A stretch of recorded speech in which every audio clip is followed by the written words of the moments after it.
Bonjour, bonsoir, bandeko nyonso bozolanda biso na minute na chaîne na biso Vacuum TV. Un grand merci.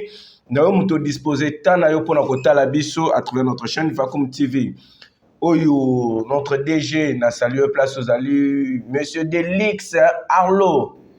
British ndeko na kolo na pesio bamboche bisika ozali ainsi qu'un grand merci n'espace au pesibiso pambati ya kosala analyse ya mokolo boko mesana na ba analyse banoleka awa boko mona nga moko Jires moko toujours présent na kozala pe pona ko faire avancer aussi œuvre ainsi que faire des analyses au ekosepelisa bino partout bozali na 4 coins du monde. Et là, c'est juste simple.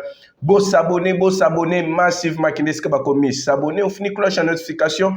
Ben mission se trouve dans sala awa. Ozo et moi bel bien votre humble serviteur Jires Mokwa.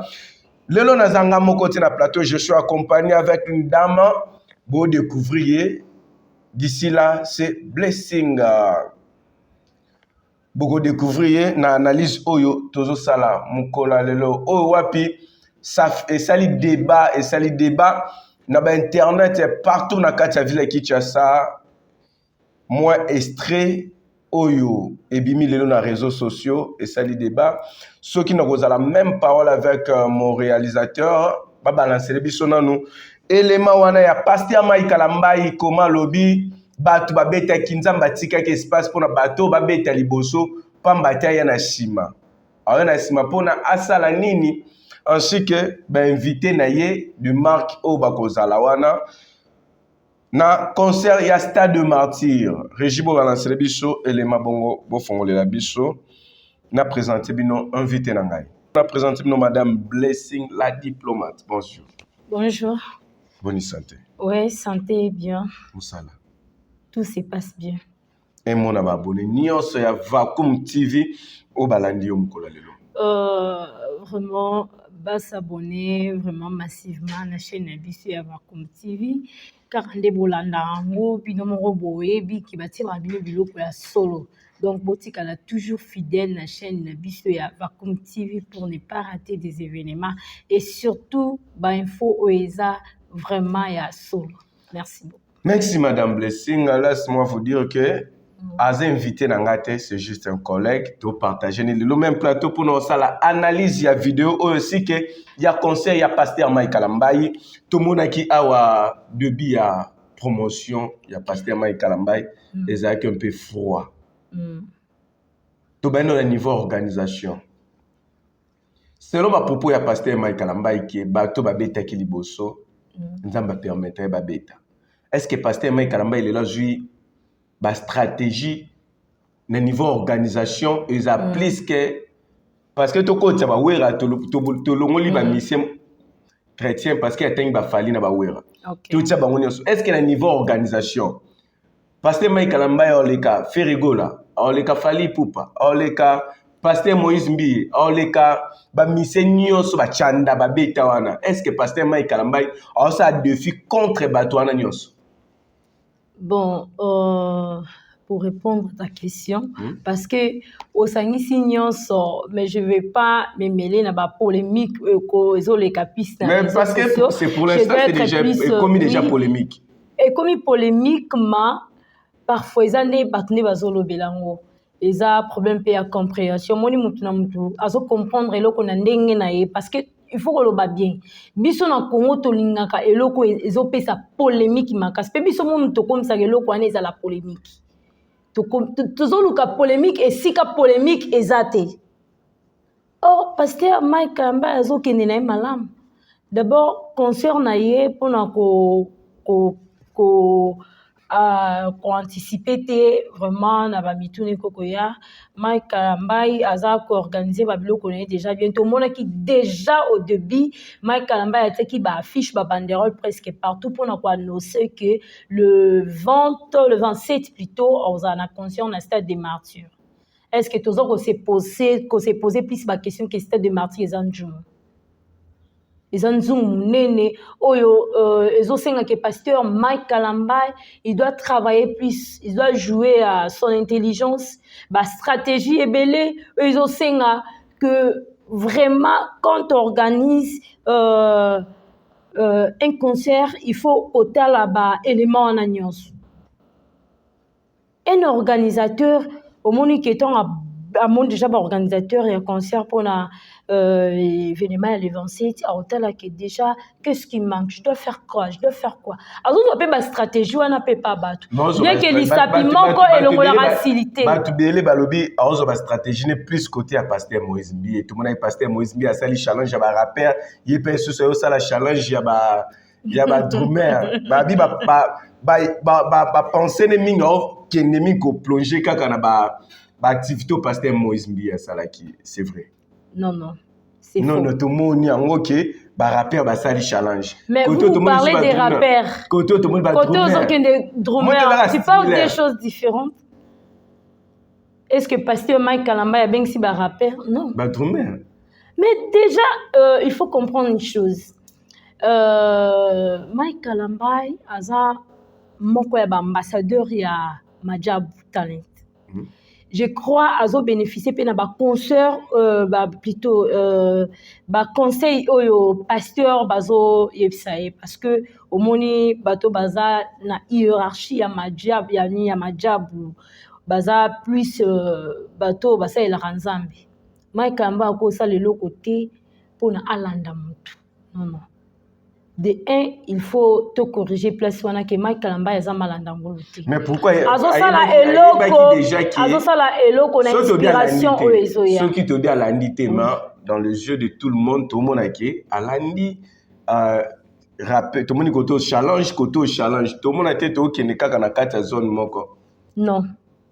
Yom tolobi ki alandi. Batu bazoloba. Est-ce que yo tuni pasteur Mike Kalamba que pourquoi Moïse Mbi a ben qui ba rappeur yo ben ici ba drummer pe yebiso ka sali bon po landi Moïse Mbi non pourquoi ko kota na likanisi ya mutu o azana ngote d'ailleurs c'est un péché parce que les deux sont des pasteurs les deux sont des pasteurs oui le pasteur est-ce que yebi pasteur Moïse Mbi a yebi que méditer le mal pour trier sans péché non tozo tala kaka pasteur Mike Kalamba pe so nga na lobi boye mama blessing osala ki loko moko na musala na yo na sepeli nango soit osala ki loko moko boye nga pe na landika ki loko yo salaki ata na mona ki oyo salaki te est-ce que bato ba otala biso ba jeter ba bi muta bandaka boso za ki mama blessing qu'est-ce qui prouve que olandinga mais to moni challenge biso ne to moni ba challenge misu ya bato eza nzambe te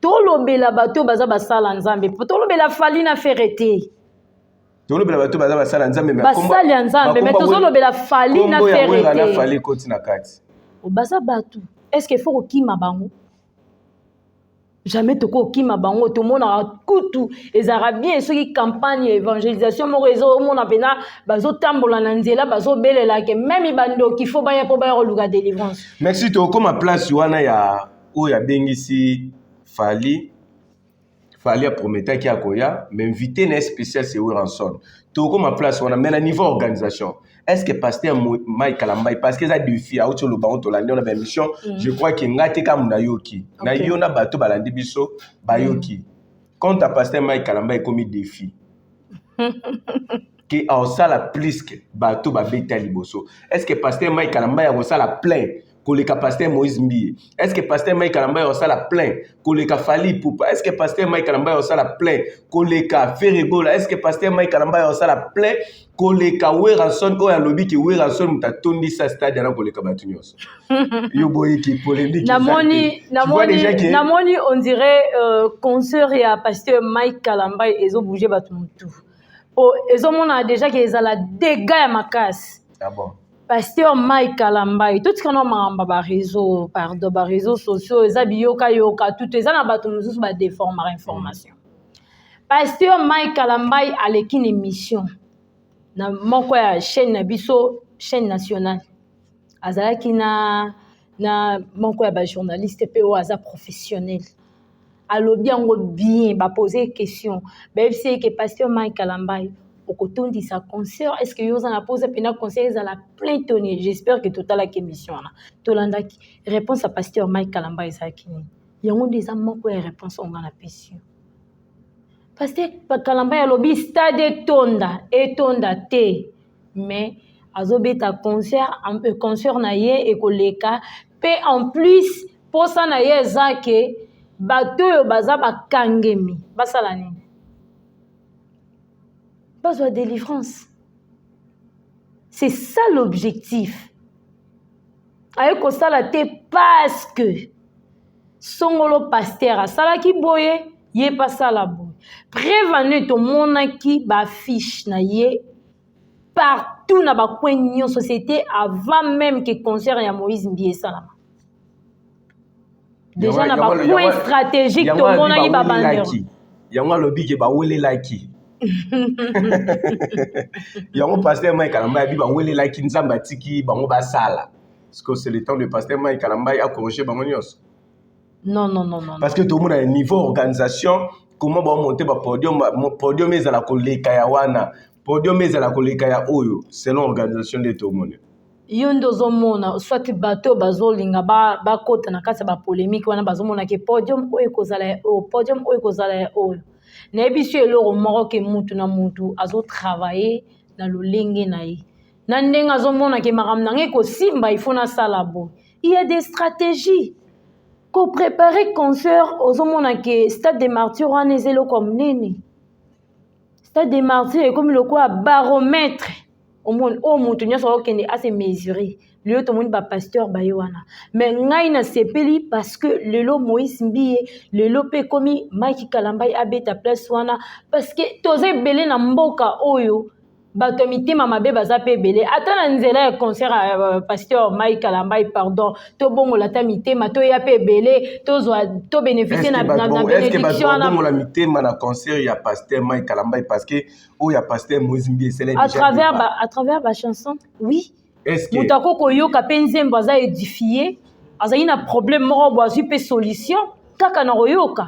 Moi j'étais sur place na yete je fais na lingite ke to kota polémique au nom blessing aleka ke loba buzoba non. Moi j'étais sur place na concert ya Moïse Mbie, pasteur Moïse Mbie. Na monaki comment est-ce que mutako ko loba na ndenge na yeme nga na sentaki présence ya Saint-Esprit katinanga. Oui. Et de même pour pasteur Mike Kalamba. Ce qui ozo kende na image que non, nazo kende ko comparer que Moïse Mbie a tondi sa qui concert, Mike Kalamba il peut a tondi sa oso la vide. Je dis, na souligner lisusu que Mike Kalamba aza falite, aza pe ferete. De même Moïse Mbie toti ka ba comparaison. Mais tout ça ba comparaison. Baza basali nzambe tant ozo kende ebi ke na ye concert, mais peut-être oza ne lo moko e bloquer kio. Peut-être ata nzembo moko o pasteur oyemba ozwata délivrance. Mais ce qu'on longwe na bouli ya ko sala polémique na kata concert et si comme on a mabe koma. Oyo komo tala batu o spectacle et salama ndenge nini oni okomi kotondisa ba idée o kutu mutu azalaki nango te. Oh c'était de la magie. Voilà. Est-ce que au batu ba o lobaki pasteur Mike Kalamba a fait à réussir Neloko banki ko luka pour la promotion Stade des Martyrs à travers cette vidéo oyo et panzin de l'eau na ba réseaux sociaux que pasteur Mike Kalamba banda bando luka blo onyo so ça les simbate ba spot publicitaire onyo so ça les simbate ba propagande onyo so ça les simbate mais à travers vidéo page nyo sur réseaux sociaux nyo sur le pasteur Mike Kalamba.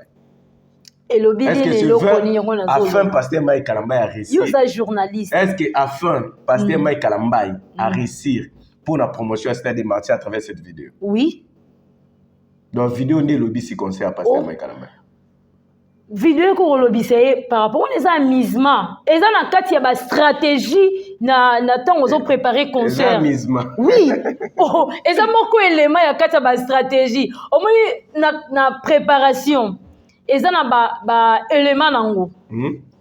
Dans la promotion na carte, il faut refaire cette organisation côté technique est-ce que côté ni simbité côté au côté administration aux Hollandais biloko wana nyos mais et comme ranata moko il faut s'amuser aussi na ko loba pe ki na concert na Joseph Kabiloria bat bagangi mutu nyos zolinga ke anaya pe na mona Joseph Kabila c'est ça et ça moko ya élément. Moko élément. Eza moko élément ya amusement. Madame Blessing, aux appels Oui, chrétiens, je pense. Ouais. Je suis chrétienne. Tu vois, chrétien, tout sur la chrétien. Ouais. Babi, lumière na ténèbres cohabiter si comme mon côté. Oui. Lumière. Ténèbres. Pourquoi ceux qui passaient Mike Kalambay à s'amuser? Pourquoi je exemple a fallu na Ranson? Mais pourtant, mon corps a pasteur pas autant obéter déjà on a la carte stade de martyr pasteur Moïse Mbi. Pourquoi je exemple à pasteur Moïse Mbi était? Pour na to longola na makel na mato ya batu ba ranking. Exemple ni va proposer pas pasteur Moïse Mbi. Permettre ngana kende. Permettre ngana kenda sukate. Pourquoi pe to longola makele lo ezala ke msusu pasteur Mike Kalambay na pasteur Moïse Mbi ba yokana ate. À travers cet concert, n'a invité pasteur Mike Kalambay, pasteur Moïse Mbi. Alors, ça pasteur là parmi les chrétiens oyo, ba beti stade pe ba tondisi. Pourquoi je le exemple ya bateau to benga soi-disant, to benga ba païen. Bateau ba la musique mondaine. Pourquoi tu se référer na Ranson na tondisa stade wana? Pourquoi pas se référer à pasteur Mike Kalambay en tant que chrétien parce que ba pasteur ba pasteur ba leka wana ba mise chrétien beli ba leka. Pourquoi se référer à pasteur Moïse Mbi était à se référer à Fali na Ranson? Place soit non posé wana. Pourquoi pas avec ce qui Moïse Mbi comme je suis d'abord là et loko ba bongserango avant. Ya bongse déjà avec sa Fali na Wea. Na lobby naza on a place ya pasteur ya Moïse Mbi ba bongserango avant. On doit d'abord se poser la question de savoir est-ce que tant pasteur Moïse Mbi a beta kai concert na yena stade abengisa Mike Kalambay. C'est ça le problème. Tant qu'on bengisa ye, Mike Kalambay tant qu'on bengisa pasteur Moïse Mbi. Na mitwa batu ya biso ba congolais ko sala nini. Et ko créer nini. Que alukaki Moïse Mbi pour ça nini à soutenir. Voilà. Bon ma déjà même so total lelo awa pasteur Mike Kalambay tambol na église belé pas pasteur ça fait partie de la promotion pas pasteur ya liloba ko ni pasteur qui na bandal awa qui ba église belé pourquoi pas je fais décision qui de cité Bethel décision pas battre cité Bethel pèse église oyé pas bandel kuna oui pourquoi pas faire décision pour organiser cité Bethel apport ya cité Bethel dans la carte ya conseil ya pasteur Mike Kalambay bon apport il y a église cité Bethel et c'est là na kati ya concert ya Mike Kalambay bako c'est là on peut publicité boité on t'a ko soutenir yo mais à ce moment silencieusement peut-être yo éviter peut-être na mopandi à pasteur Moïse Mbi il prie aussi pour son collègue afin que concert les kamalam pourquoi to ko monaka négativité. Est-ce que Fali na oui un modèle où pasteur Mike Kalambay a comme la biso ba chrétien na concerné? Normalement pourquoi pas? Yo bengi bango baza ba païen mais Jésus-Christ a qui pona na. Est-ce que ce sont des modèles au pasteur Mike Kalambay a présenté na concert parce que ton abi oui Ranson nous a invité mais cela veut dire oui on m'a tenu la podium parce qu'ils invité de marque à pasteur Mike Kalambay. Fali Poupa a mata dikolo parce qu'ils invité à pasteur Mike Kalambay. Est-ce que bazama modèle au pasteur Mike Kalambay on mata na podium?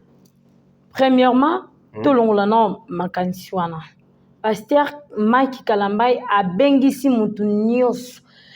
Nazo mona kaka on dirait vous êtes plus braqué na vidéo karamoko. Mais pasteur Mike Kalambay a tamboli voir même atana ba maman nzango. Ayaki wana na palais du peuple wana libanda palais du peuple ba maman ba beta nzango. Baza ba invité na ye spécial.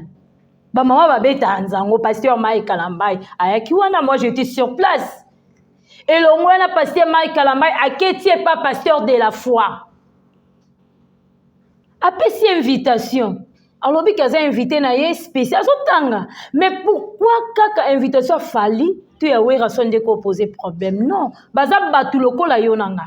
Na une question, est-ce que baza ba modèle parce que abi oui randa tundi sa stade martyr on a raison pour laquelle a bengisi.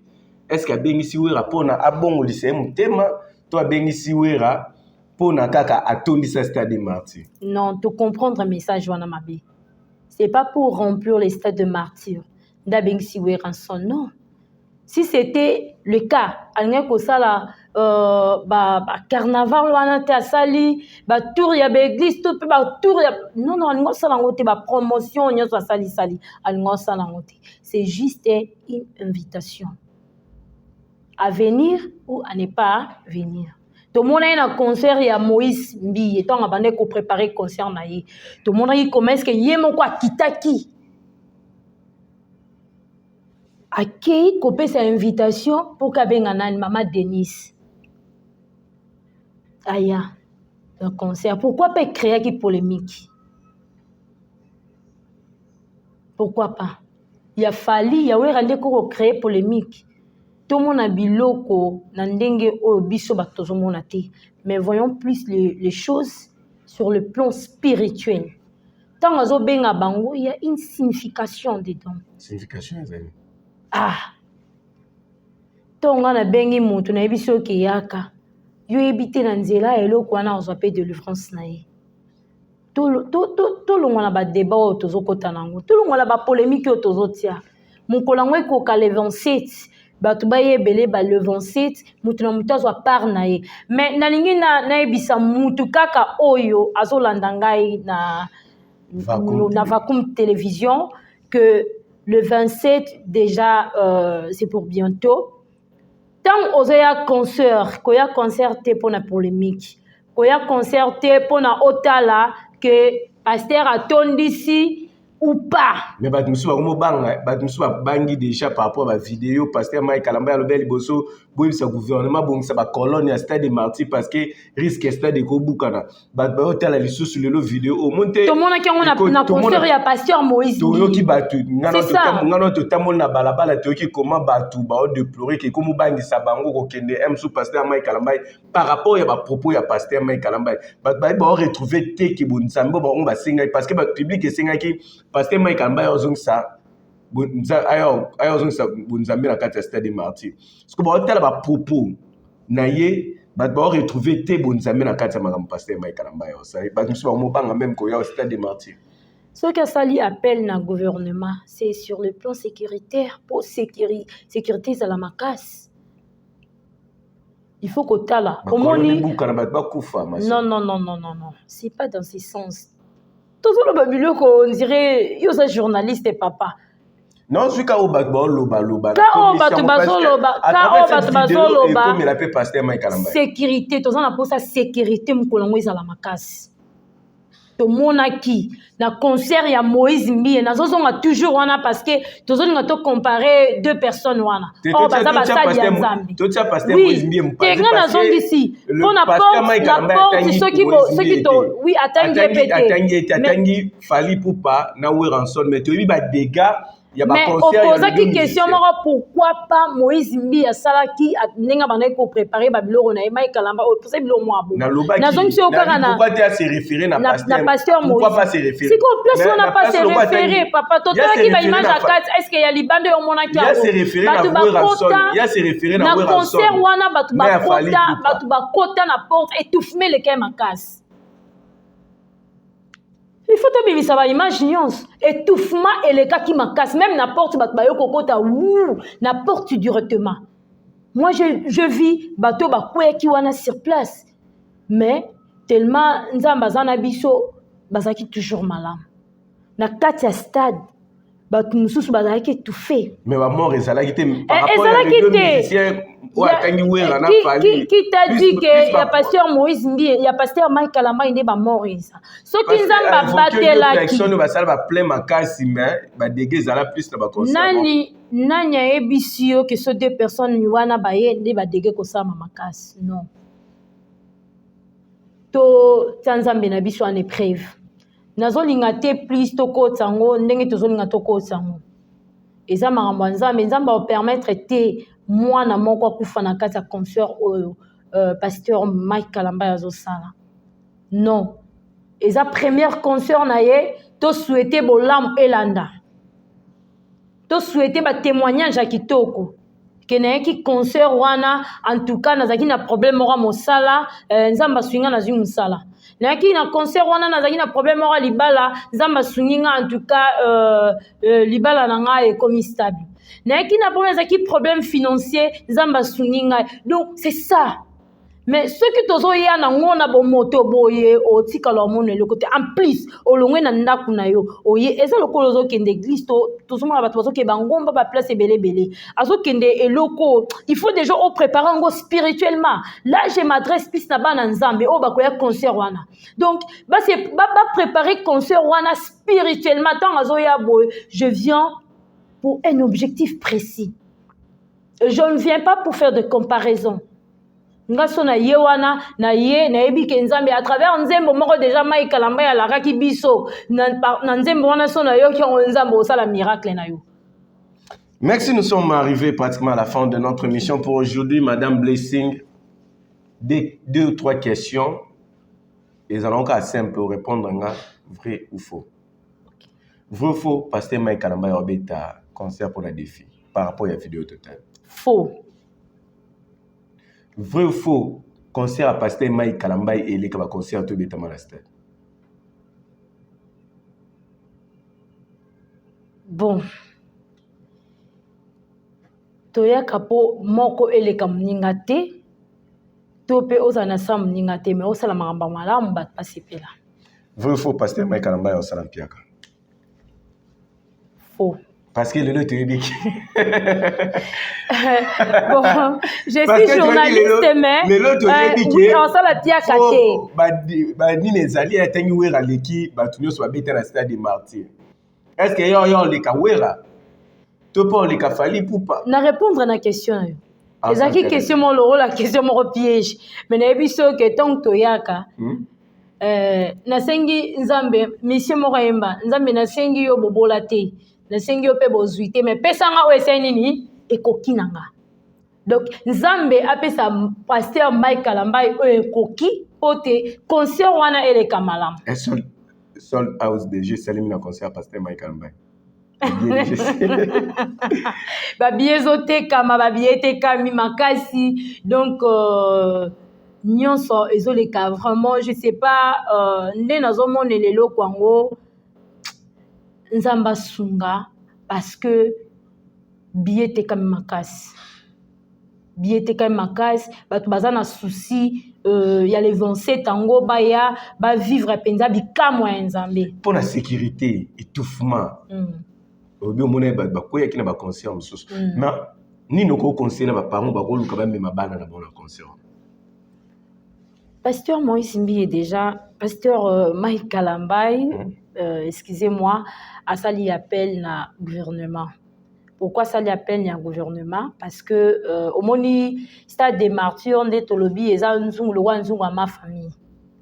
Tant au bateau baroye belé il faut sécurité za la paix makasi. Ba parents ba otinda bana na bango bana ba ya pe belé na kata concert wana mais ba préparer pe bana na bango spirituellement. Ba ya te ba bi esika nzamba fandi esika diable pasa nini aluka kama kambu na ye. Ce qui diable azokota voir même tina l'église, pourquoi pas dans stade de martyr? Pour par après baloba ke pasteur wana asala ki bwe non to linyango te. Ozoya concert na yo eza le roi to ki na l'église. Olingo kende église na tongo donc au préparer déjà que nde nazo kende boye, il faut attitude nangeza la bo, il faut comportement nangeza la bo avant même obima na porte ndako na yo. Conseil kaka ona koko pesa na bandeko nyonso o bakoya na concert ya Mike Kalamba vraiment to ya na attitude moko ya losambo parce que c'est un pasteur ainsi que un musicien chrétien mais c'est pas un païen donc c'est juste ça. Merci. Dernier mot na yo on émission Mkolalo ainsi que ton numéro de téléphone pour la bateau va pour contacter yo. Dernier mot nanga ezarara ke na pesi nzambe merci parce que vi moi mikakata no tant vraiment ezalaki te mais obenga na téléphone na yepe pour na émission eleka voilà c'est ça j'ai dit merci Seigneur pour ça. Pour mon numéro c'est 081 311 0277. Nazaki neloko moko ona ngena bakisa na suka ya émission na biso wana eza pona ba pasteur nyonso pasteur nyonso vraiment omoni pasteur bozali basali ya Nzambe oyo biso pe tozo profiter kozwa pe bénédiction à travers bino balobi voit même na Bible que moto aza malade akenda kutana ba ancien ya église po batiela ye loboko mais eloko oyo vraiment na profiter na loba na émission na yo oyo ezosala pasi lelo tokomi komona bapasteur bazotambola na basoda donc bato ya sécurité bazoleka ebele mpo na sécurité na ye oui bien sûr mais ezoleka plus ebele lokola concert ya pasteur Mike Kalambai eza proche awa déjà ezokoma kala te dans quelques jours vraiment na kosenga côté wana pasteur Mike Kalambai oza musali ya Nzambe balobi même Jésus tanga bandai kotambola moto asimbaki ata elamba na ye mwasi atangai makila Yesu ayebaki te mais tango asimbaki elamba na ye balobi bato basimbaki ebele mais Jésus asantaki puissance moko ebimaki kati na ye parce que ezalaki na moto asimbaki yango vraiment objectif na ye azaki déterminé kende na simbi na bika vraiment place wana bandeko na biso ya sécurité basunga biso bakanga pena pasteur mingi te bakanga penza pasteur mingi te omoni bato ebele bakozwa pe délivrance na nzela wana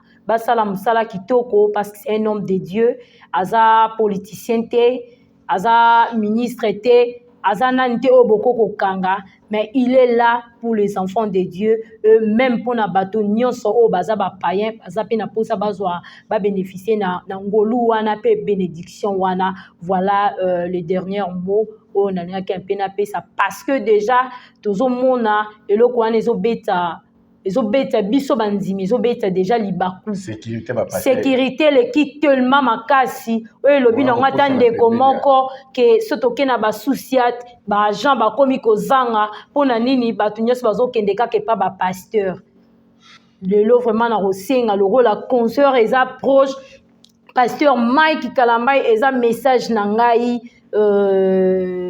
toyebi ke na stade wana sécurité ezala makasi Nzambe akobatela yo poison ekozala te moto akobeta yo mpe masasi te parce que tu n'es pas un homme politique ozosala makambo mpona Nzambe mais ceinture na yo wana vraiment eleki makasi mingi oyo ekoki mpe kosala ebebisa vraiment réputation ya pasteur Mike Kalambai ceinture wana tomonaki yango pesa moko ya oyo bato bazolobela plus sur le terrain nous sommes des journalistes il faut quand même pasteur aye bango a gérer un peu problème wana pour que nyonso eleka vraiment na kimia.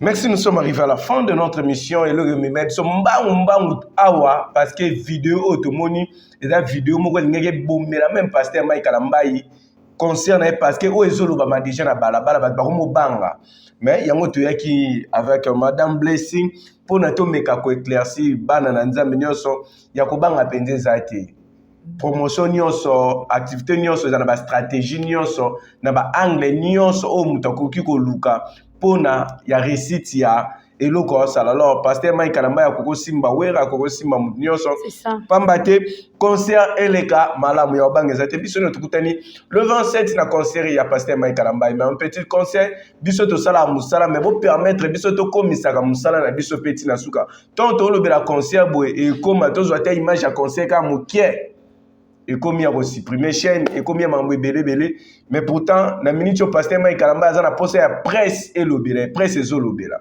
mais comme on a souka boito zora ta soya mukie kaka to ko c'est comme un problème pour na to si ça musala biso. Quant à moi je m'arrête par ici, c'était votre humble serviteur. Je reste mon qu'on a embela kibino to zala kina madame Blessing to lobela qui toujours vidéo oyo et circuler sur réseaux sociaux. Restez toujours branchés, aimez, commentez, partagez cette émission. Pambate et Sunga pe bande comme susu balongola kobanga le 27 okutana na stade de Martyrs. Merci madame. Okay, merci. Merci bye.